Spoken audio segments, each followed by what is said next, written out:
ജനാധിപത്യത്തിൽ ഏറ്റവും സൗന്ദര്യമുള്ള മത്സരമാണ് തെരഞ്ഞെടുപ്പ് എന്ന് പറയുന്നത്. അതിൽ ജയിക്കുന്നവന് രാജ്യം ഭരിക്കാം.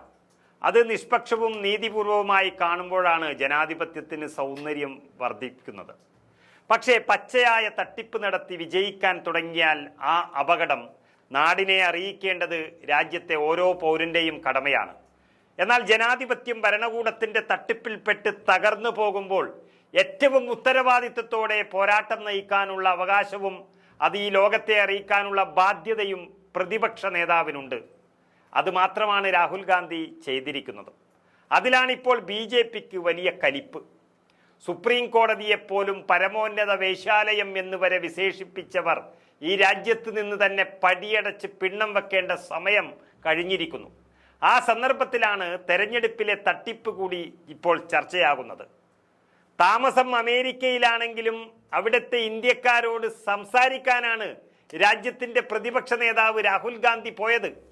സത്യം വിളിച്ചു പറഞ്ഞവൻ രാജ്യദ്രോഹിയാണെന്ന് പറയുന്ന വിഡ്ഢികൾ ഓരിയിടുകയാണ് അതോടുകൂടി. രാഹുൽ ഗാന്ധി സ്വന്തം പത്തായത്ത് നിന്ന് എടുത്തുകൊടുത്ത കണക്കല്ല ഇത്.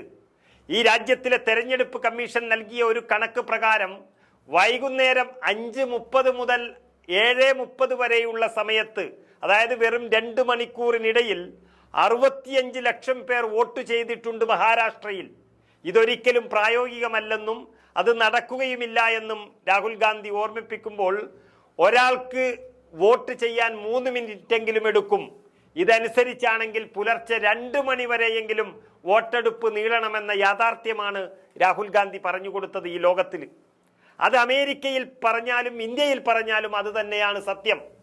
ഇത് കമ്മീഷന്റെ ഭാഗത്തു നിന്നും വീഴ്ച വന്നതിന്റെ ഏറ്റവും വലിയ തെളിവാണ്. വോട്ടിങ്ങിന്റെ വീഡിയോ ചോദിച്ചിട്ട് നൽകിയില്ല എന്ന് ഒരു പ്രതിപക്ഷ നേതാവ് പറയുമ്പോൾ ഈ തെരഞ്ഞെടുപ്പ് കമ്മീഷന് തലയുയർത്താൻ പറ്റുന്നുണ്ടോ എന്ന് നോക്കണം. അമേരിക്കയിലെത്തിയ രാഹുൽ ഗാന്ധി ഇന്ത്യൻ സമൂഹം സംഘടിപ്പിക്കുന്ന ചടങ്ങുകളിലാണ് പങ്കെടുക്കുന്നത്. അവിടെ ഈ രാജ്യത്തിന്റെ പ്രതിപക്ഷ നേതാവ് സംസാരിക്കേണ്ടത് ഭഗവത്ഗീതയെ കുറിച്ചാണോ, അല്ല ബൈബിളിനെയും ഖുറാനെയും കുറിച്ചാണോ? ഈ രാജ്യത്തിന്റെ ആശങ്കയെ കുറിച്ച് തന്നെയാണ്. അതിൽ പൊള്ളുന്നവർക്ക് അങ്ങ് പൊള്ളിക്കോട്ടെ എന്ന് വെക്കണം. മഹാരാഷ്ട്ര നിയമസഭാ തെരഞ്ഞെടുപ്പിൽ തെരഞ്ഞെടുപ്പ് കമ്മീഷന് നടപടിക്രമങ്ങളിൽ പിഴവ് സംഭവിച്ചുവെന്നും അവർ സമ്മർദ്ദത്തിന് വഴങ്ങിയെന്നുമാണ് പ്രതിപക്ഷ നേതാവ് രാഹുൽ ഗാന്ധി US നടന്നൊരു ചടങ്ങിൽ പറഞ്ഞത്. അത് ഇന്ത്യക്കാരാണ് പറഞ്ഞത്. രാഹുൽ ഗാന്ധി പറഞ്ഞതിൽ തെറ്റുണ്ടെങ്കിൽ അദ്ദേഹത്തിനെതിരെ നടപടിയെടുക്കുകയും അതിനോടൊപ്പം അദ്ദേഹം ആരോപിച്ച കാര്യങ്ങളിൽ അന്വേഷണം നടത്തി സത്യം തെളിയിക്കുകയുമാണ് വേണ്ടത്. അതിന് കഴിയാതെ കള്ളത്തരം നടത്തി വിജയിക്കാൻ പോകുന്നവർ വീണ്ടും സംശയിക്കപ്പെടുമ്പോൾ ഉത്തരം കിട്ടാത്തവർ രാഹുൽ ഗാന്ധിയെ പുലഭ്യം പറഞ്ഞു നടക്കുകയാണ്.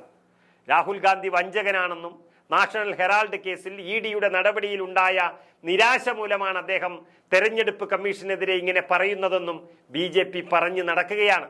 നാഷണൽ ഹെറാൾഡ് കേസിൽ സോണിയാഗാന്ധിയെയും രാഹുൽ ഗാന്ധിയെയും ജയിലിലടക്കാൻ പാടുപെടുന്ന BJPക്ക് അവിടെ നിന്നൊന്നും കിട്ടിയിട്ടില്ല എന്ന വിഷമം കൂടിയുണ്ട്. അതും രാഹുൽ ഗാന്ധിക്കെതിരെയുള്ള ഈ ജൽപ്പനങ്ങൾക്ക് കാരണമായിട്ടുണ്ട്. ഏതായാലും ജനാധിപത്യവും മതേതരത്വവുമാണ് ലോകരാജ്യങ്ങൾക്ക് മുന്നിൽ ഇന്ത്യക്ക് നെറ്റിപ്പട്ടം കെട്ടിയ 2 കാര്യങ്ങൾ എന്ന് പറയുന്നത്. എന്നാൽ നരേന്ദ്രമോദിയുടെ BJP ഇവിടെ വന്നതോടെ രണ്ടും തകർന്നു എന്ന് വേണം പറയാൻ. അത് ലോകമറിയാതിരിക്കാനാണ് ഈ വിഷയത്തിലും രാഹുൽ ഗാന്ധിയുടെ വായടക്കാൻ BJP ശ്രമിക്കുന്നത്.